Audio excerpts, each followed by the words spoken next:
7월 30일 7월 마지막 주일 일부 예배 사도신경 고백함으로 드리겠습니다.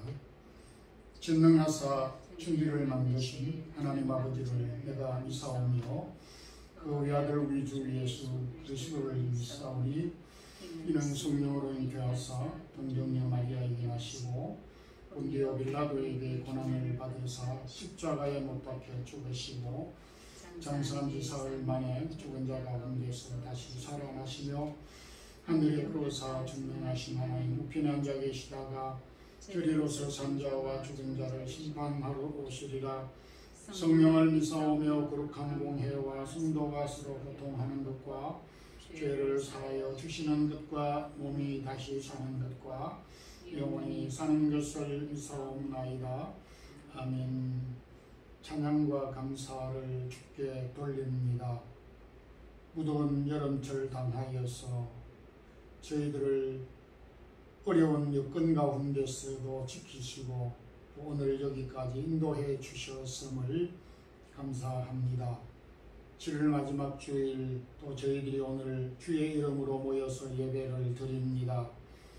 여름방학을 맞이하여 고국 방문과 출타 중에 있는 성도들 많이 있습니다.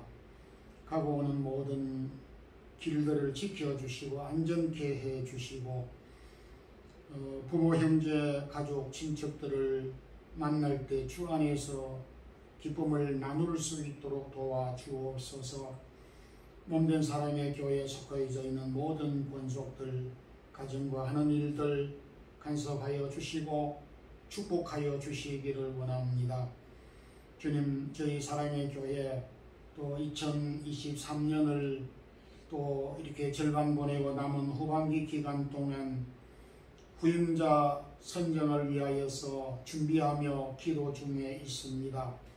하나님께서 예비한 귀한 종을 보내시고 또 저희 성도들이 한 마음을 기도로 준비하며 맞이할 수 있도록 도와주셔서 이 마드리드 땅 이베리아 지역 또 주의 복음을 편만하게 전도하는 교회로 세워지게 하여 주옵소서. 부족한 종 오늘도 세워주셔사오니 하나님께서 허락하신 말씀을 잘 증거하게 해주시고 이 말씀을 영상으로 녹음으로 여러 형편 가운데 청취하고 듣고 말씀을 듣는 모든 성도들에게 은혜를 더하시고 회복의 역사를 더입혀 주옵소서. 예배의 시종을 주께 부탁드리며 예수님 이름으로 기도드리옵나이다. 아멘. 하나님의 말씀은 잠언 25장 11절에서 14절 말씀 함께 합독하겠습니다. 경우에 합당한 말은 아로새긴 은쟁반의 금사관이라. 슬기로운 자의 책망은 청종하는 귀에 금고리와 정금 장식이니라. 충성된 사자는 그를 보낸 이에게 마치 추수하는 날의 얼음 냉수 같아서 너희 그 주인의 마음을 시원하게 하느니라. 선물한다고 거짓 자랑하는 자는 비 없는 구름과 바람 같으니라. 아멘. 요즘같이 날씨가 더운 여름철에 얼음 냉수만한 것이 없습니다. 근데 오늘 이 잠언을 기록한 지혜자는 얼음 냉수만큼이나 시원한 것을 소개하고 있습니다. 말은 합당하게, 일은 시원하게, 그리고 자랑은 냉정하게 하라는 교훈을 주셨습니다. 오늘은 지혜자의 말씀을 통해서 합당하게, 시원하게, 그리고 냉정하게라는 말씀으로 은혜를 나누고자 합니다. 먼저 합당한 말은 은쟁반의 금사과와 같다 라는 아주 절묘한 표현으로 우리에게 표현해주고 있습니다. 잠언에서 가장 많이 다루고 있는 주제가 말, 언어입니다. 말과 언어에 대한 교훈들이 대략 150여 차례에 기록되어져 있고 교훈을 하고 있습니다. 그 많은 말들에 대한 교훈들 가운데서 어쩌면 오늘 이 본문 말씀, 특히 11절에 경우에 합당한 말은 바로 새긴 은쟁반의 금사관이라. 정말 멋진 표현이기도 하고 오늘 말씀은 잠언을 대표하는 최절정에 해당하는 말씀이 아니겠는가 라는 생각까지 들기도 합니다. 경우에 합당한 말, 경우라는 말을 우리는 종종 사용을 합니다.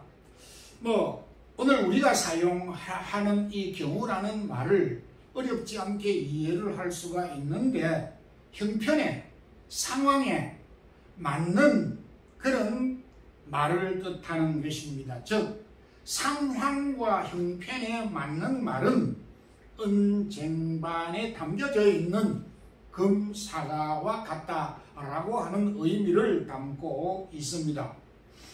그런데 여기 11절에 있는 이 말씀은 12절에 있는 말씀과 연결되어져 있습니다. 즉, 은쟁반의 금사과와 같은 경우에 합당한 말이란 뭐냐 하니까 12절 슬기로운 자의 책망이라고 하는 말씀과 연결되어져 있는데 경우에 합당한 말이라고 하는 것은 책망을 해야 할 때 책망을 하는 말을 뜻하는 것입니다. 조금 더 포괄적으로 부언 설명을 하면 잘했을 때, 칭찬을 했을 때는 격려와 또한 칭찬을 하는 것이 경우에 합당한 말이고, 동시에 실수를 하였을 때에 그 실수를 계속 탓하기보다는 그 실수를 용납해주고 또 고쳐주고 또 다시금 기회를 주는 그런 태도를 뜻하는 것입니다. 나아가서 슬픔을 당한 자에게 위로의 말을 전하는 것, 이런 내용들을 경우에 합당한 말이라고 포괄적으로 이해할 수가 있겠습니다. 신약에서 바울은 로마서 12장 15절에서 즐거워하는 자들로 함께 즐거워하고 그리고 우는 자들과 함께 울라라는 말씀으로 표현을 하고 있습니다. 즉, 이웃과 친구들이 잘 되었을 때 우리는 참 격려를 또 칭찬을 할 필요가 있습니다. 자네 그간 고생이 참 많았네. 고생을 하다 보니 오늘과 같은 날이 있게 됐네. 참 축하하네. 이런 말을 할 수 있어야 한다는 것입니다. 슬픔과 고난을 당하였을 때는 힘내세요. 우리가 그리스도 안에 있는 성도들이 어려움을 당하였을 때 주 안에서 위로를 드리고 또 힘내세요. 기도하겠습니다. 이렇게 경우에 합당한 말은 짧지만은 금사과와 같은 가치와 의미를 담고 있다라고 하는 것입니다. 그러나 경우에 합당한 말은 생각보다 쉽지 않다라는 것을 발견할 수가 있습니다. 비교적 우리 정서에 어려움과 고난과 슬픔을 당하였을 때는 비교적 우리가 그 고난과 어려움에 쉽게 동참하는 그런 정서, 습성을 가지고 있습니다. 지난 주간 우리 유럽 총회에 어떤 목사님이 부친상을 당하였을 때에 우리 유럽 총회 산하에 있는 목사님 거의 대부분 한 90% 이상이 구루토에서 위로를 전하고 또 격려하는 그런 메시지를 전하였던 것을 보았습니다. 그래서 이는 단순히 그 지난 주간의 경우에만 해당되는 것이 아니라 종종 우리 회원들이 어려움을 당하였을 때 격려와 위로의 말씀을 전하는 것을 경험하고 있습니다. 반면에 참 우리 이웃과 친구 또 성도들 간의 관계에서 잘 되었을 때 축하를 하고 또 격려를 해야 될 때에 그렇지 못하는 경우가 많이 있습니다. 우리 말 가운데서 고약한 말 중에 하나는 사촌이 논을 사면은 배가 아프다라고 하는 그런 말과 같이 남이 잘 되고 성공한 것에 대해서 진심으로 참 진정으로 박수를 쳐주고 격려해 주기가 쉽지 아니하다라고 하는 것입니다. 오랜 기간 동안 공부를 하여서 박사학위를 받았으면은 아주 냉소적이기도 합니다. 박사 있는 게 박사고 박사 그거 누구나가 할 수 있는 일인데 그게 무슨 대수로운 것인가라고 이렇게 폄하하기도 또 같이 절하를 하는 그런 경우도 있습니다. 어떤 가정의 자녀가 이렇게 장학금을 받았다든지 우수한 성적으로 수석을 합격했다든지 졸업을 했다든지 좋은 직장에 이렇게 입사를 했다든지 할 때에 진정으로 진심으로 내가 당한 나의 자녀가 당한 것과 같은 마음으로 기뻐하고 즐거워해 주는 것이 쉽지 않더라고 하는 것입니다. 오늘 지혜자는 우리에게 경우에 합당한 말, 정말 우리가 격려를 해줘야 될 때, 축하를 해줘야 될 때는 축하와 격려를 스스럼 없이 진정으로 해주는 것이 곧바로 경우에 합당한 말이다 라고 하는 것을 우리에게 교훈해주고 있습니다. 동시에 경우에 합당한 말이라고 하는 것은 12절에 책망을 청종하는 것이 또한 귀에 건 목걸이와 금장식과 같다라고 하였습니다. 상황에 맞는 말을 전하는 것도 경우에 합당한 말이지만은 책망을 할 때에 경청하고 그리고 귀담아 들을 수 있는 그 자세를 가르쳐서 경우에 합당한 말이다라고 말씀을 하고 있습니다. 믿음의 사람 다윗이 범죄하였을 때에 나단 선지자가 당신은 하나님을 업신여기고 우리야를 죽이고 그리고 그의 아내를 빼앗았습니다 라고 하였을 때, 즉 책망을 하였을 때에 다윗은 변명하지 아니하고 나단 선지자의 책망을 경청하고 내가 범죄하였나이다, 하나님께 범죄하였나이다 라고 청종하였습니다. 다윗이 곧바로 경우에 합당한 말을 잘 경청하였던 것을 보게 됩니다. 우리가 살면서 어떻게 경우에 합당한 말을 할 수 있겠습니까? 책망을 해야 될 때 책망을 하는 것입니다. 또 책망을 하였을 때에 그 책망을 달게 받는 것입니다. 그리고 기쁘고 즐거운 일이 있을 때 수고하였습니다, 정말 축하드립니다, 어려운 일을 당하였을 때에 주 안에서 위로를 전합니다, 힘을 내세요, 함께 기도하겠습니다 라고 하는 이런 말은 정말로 짧지만은 힘이 되고 경우에 합당한 말로서 금사과와 같다. 금사과의 가치를 더 이상 부언 설명할 필요가 없지만은 그만큼 소중하고 우리의 삶 가운데 필요한 말씀이라고 하는, 가치 있는 말씀이라고 하는 뜻입니다. 오늘 금사과와 같은 경우에 합당한 말을 우리의 삶 가운데 늘 간직하고 또 경우에 합당한 말을 바르게 사용할 수 있는 지혜로운 자로 사는 우리 성도들이 되기를 진정으로 소망합니다. 오늘 이 잠언을 기록한 전도자는 충성된 자는 얼음 냉수와 같다라고 이렇게 표현을 하였습니다. 제가 어린 그 초등학교 시절로 기억이 듭니다. 7, 8월 무더위 가운데서 저 논밭에서 일을 하는 일꾼들에게 제가 그 주전자에 냉수를 갖다 드린 그런 그 경우들이 있습니다.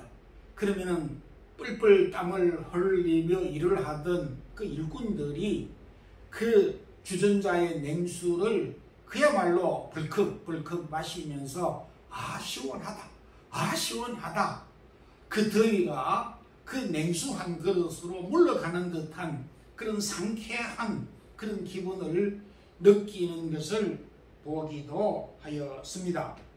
13절에 충성된 사자는 그를 보낸 이에게 마치 추수하는 날에 얼음 냉수 같아서 능히 그 주인의 마음을 시원케 하느니라.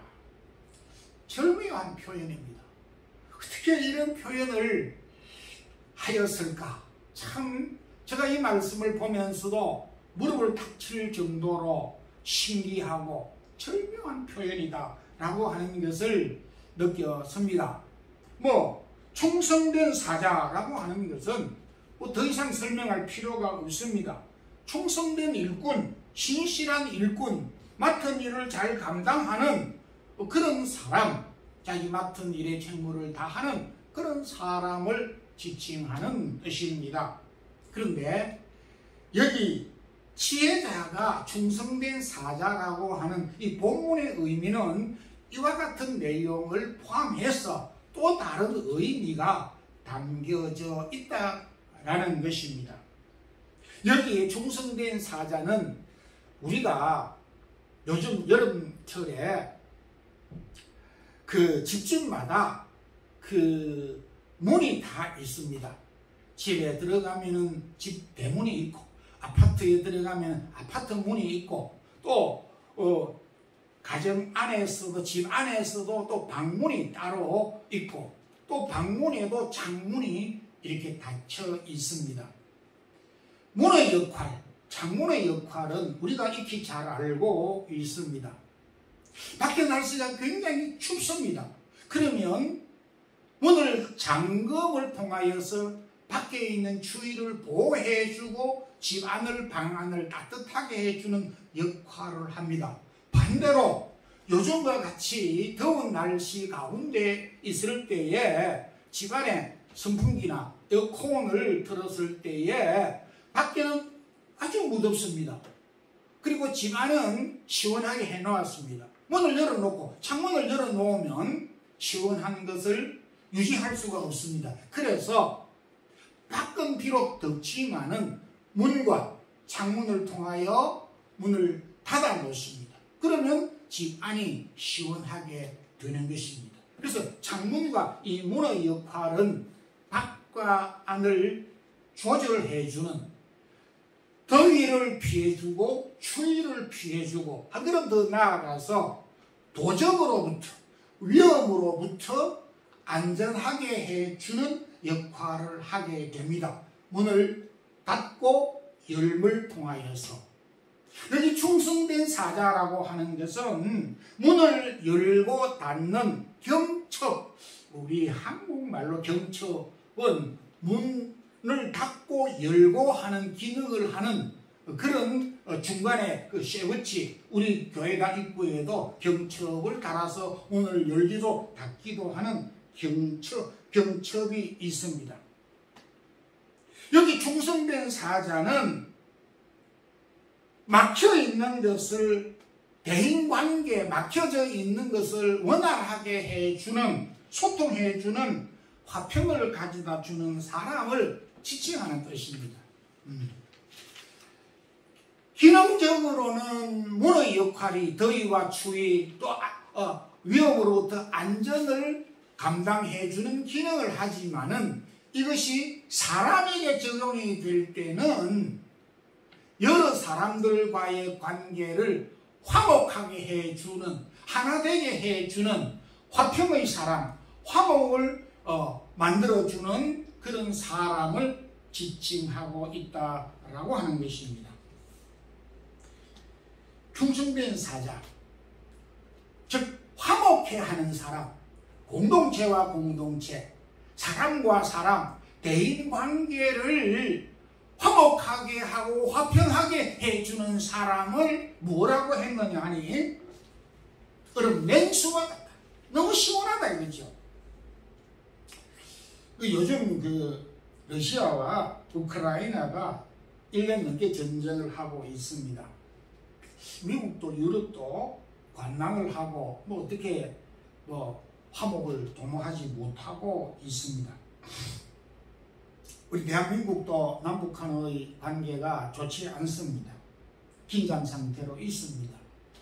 세계의 정세가 냉전 시대와 같이 긴장 상태에 있습니다. 이런 때에 정말 개인과 개인, 공동체와 공동체, 국가와 국가 간, 그리고 전 세계가 화목해하는, 화평을 가져오는 이런 그 화목자가 있다면 얼마나 좋겠는가. 이 화목하지 못하니까 답답하고 걱정, 근심이 많을 수밖에 없는 것입니다.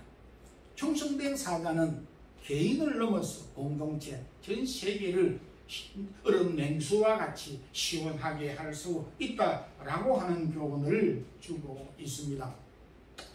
신구약 성경에서 가장 강조하는 것이 바로 구약에서는 제사, 신약에서는 예배라고 강조를 하고 있습니다. 주님께서도 예배하는 자를 하나님이 찾으신다라고 말씀을 할 정도로 예배를 소중하게 여기고 예배를 중요시 여기고 있습니다. 그럼에도 산상보훈 가운데서 마태복음 5장 24절 가운데서도 예물을 제단 앞에 두고 먼저 가서 형제와 화목하고 그 후에 와서 예물을 드리라고 교훈을 해주고 있습니다. 여기에서 이 마태복음 5장 24절에 있는 내용을 크게 두 가지로 해석할 수가 있는데, 즉 가족과 이웃 화목 없이는 예배가 안 된다, 제사가 안 된다, 드려도 그건 드린 것이 아니다, 그런 의미가 담겨져 있습니다. 대표적으로 하나님이 가인의 제사를 받지 않으셨던 것과 같은 의미가 담겨져 있습니다.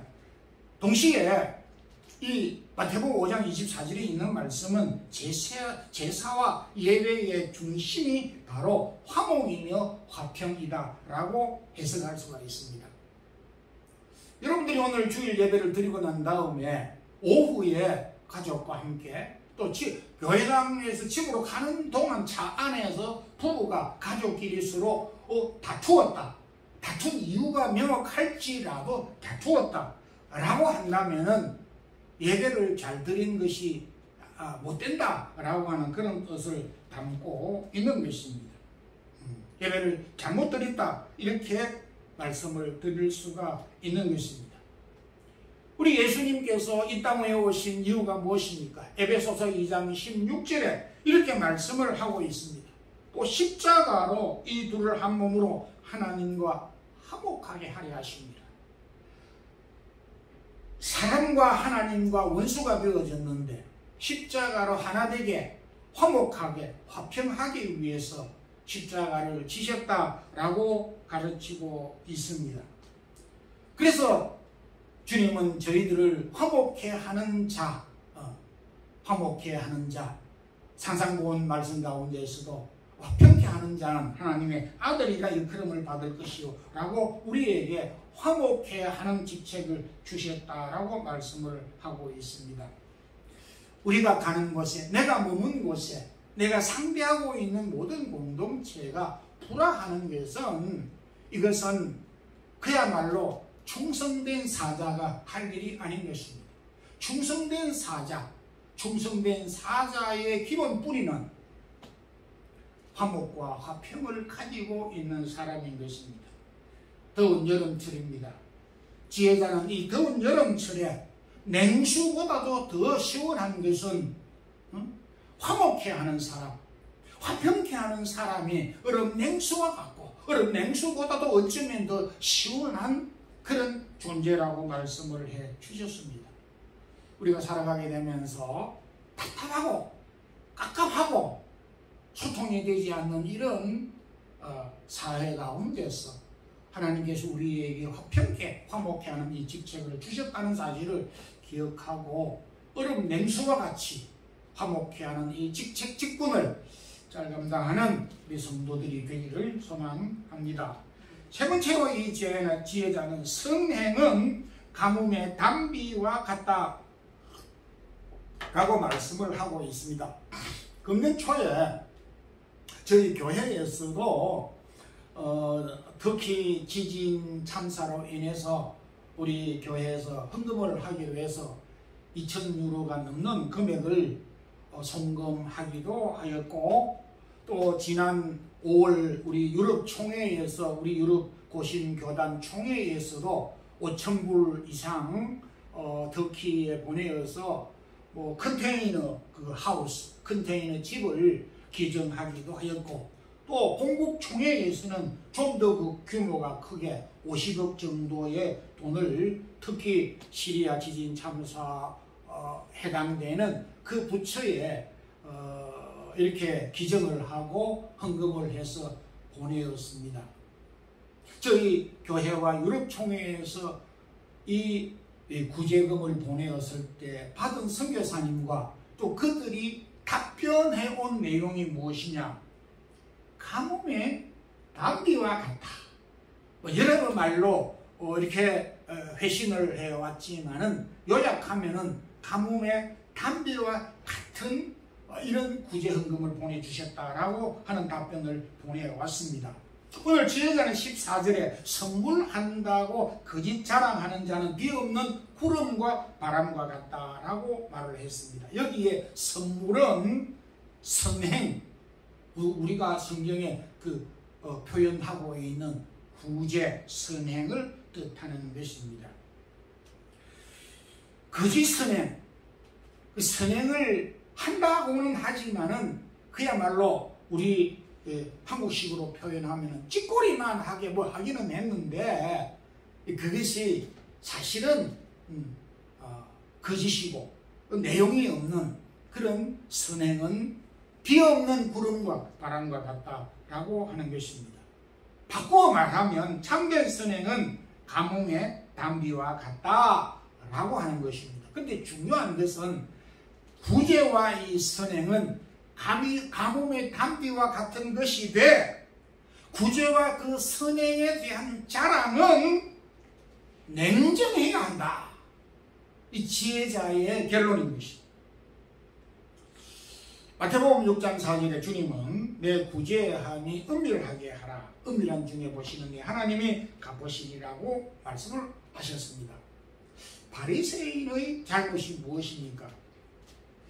치코리만한 선행을 구제를 해놓고 자기 의를 몇 배나 부풀려서 하나님의 자리에 자신들이 앉는 것을 보게 되는 것이, 즉 자기 자랑과 자기 의로움을 나타내기 위한 수단으로 선행과 구제를 행하였다는 것이 그들의 잘못인 것입니다. 주님은 은밀하게 구제하라고 말씀을 하셨다면 오늘 지혜자는 냉정하게 하라, 같은 의미인 것입니다. 선행이 자랑이 되지 않게 절제하라고 하는 그런 교훈이기도 합니다. 데살로니가 전서 1장 7절에는 그럼에도 스스로 너희에게 본을 주어 우리도 본받게 하라. 주님은 은밀성을 강조했습니다. 근데 은밀하게 했는데 결과적으로 드러나게끔 되는 일들에 대하여서 어떻게 하겠느냐? 이건 우리가 결과론적으로 음식을 먹었을 때 배가 부르고 우리가 소금물을 마셨을 때에 물을 먹히게 되는 것처럼 선행을 구제를 했는데 그 결과는 당연히 나타날 수밖에 없지요. 심었으면은 씨를 뿌렸으면은 가을에 결실하는 것이 당연하지요. 은밀성은 동기를 의미하는 것으로 볼 수가 있습니다. 결과에 대하여서 우리가 어떻게 말할 수 있는 것은 아닙니다. 오히려 너희가 본을 보여 선을 행하라 꼭 우리에게 교훈을 하고 있는 것입니다. 본이 되는 선행과 삶을 막지 않았다라고 하는 것입니다. 다시 말해서 은밀성은 선행과 동기, 목적이 순수해야 한다, 절제해야 한다라는 교훈이기도 합니다. 사도행전 9장 옆바에 사는 여제자 도르가가 평소 구제와 봉사에 많이 힘을 썼습니다. 그런데 그가 세상을 떠난 후에 그로부터 도움을 받았던 사람들이 찾아와서 도르가가 구제하고 선행을 베풀었던 이 모든 것들, 겉옷과 속옷을 내보이면서 설구하고 그의 선행을 비로소 알게 되어졌습니다. 죽은 후에 사람들을 통해서 도르가의 선행이 나타난 것을 보게 되는 것입니다. 여러분, 우리는 경우에 합당한 말을 해야 하는 것입니다. 경우에 합당한 말은 은쟁반의 금사과와 같다. 화평케 하는 충성된 사자는 얼음 냉수와 같이 주인의 마음을 시원하게 한다. 선행은 가뭄의 담비와 같은 것으로 선행을 행한 후에는 냉정하게 해야 한다 라고 말씀을 하였습니다. 무더운 여름철 7월을 마지막 보내면서 또 다시 계속 이어지는 이 더위 가운데서 말은 합당하게, 일은 시원하게, 자라는 냉정하게 함으로써 이 더운 여름철을 그야말로 시원하고 또 얼음 냉수와 같은 기분 좋은 그런 여름철을 잘 감당하고 보내는 우리 모든 성도들이 되기를 주님의 이름으로 축원합니다. 주님 감사합니다. 오늘도 귀한 성의를 주셔서 지혜자의 교훈을 오늘도 함께 묵상하였습니다. 주님, 오늘도 우리에게 주신 이 말씀을 새기고 또 실천해 가기를 원합니다. 경우에 합당한 말은 언쟁반에 담긴 금사과와 같은 가치가 있다고 하였기에 경우에 합당한 말을 하게 하옵소서. 화평케 하는 충성된 사자는 얼음 냉수와 같다고 하였었기에 화평케 화목케 하는 삶을 살게 하옵소서. 선행은 가뭄의 담비와 같은 것이로지만은 자라는 냉정하게 행함으로 인하여서 하나님의 긍휼하심, 자비하심이 나타나게 하여 주옵소서.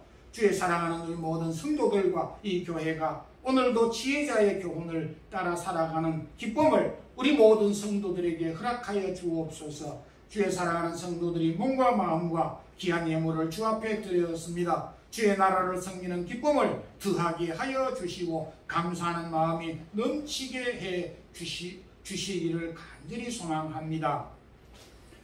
주 예수 그리스도의 크신 은혜와 하나님 우리 아버지의 무한하신 사랑과 성령의 교통하심이 오늘도 우리에게 주어진 귀한 사명을 감당함으로 얼음 냉수와 같은 그리고 이를 합당하게 이를 시원하게 자랑을 냉정하게 함으로써 오늘도 우리에게 주신 귀한 소명과 사명을 감당하기를 힘쓰는 주의 사랑하는 모든 성도들에게 이제부터 영원토록 함께 있을지어다. 아멘.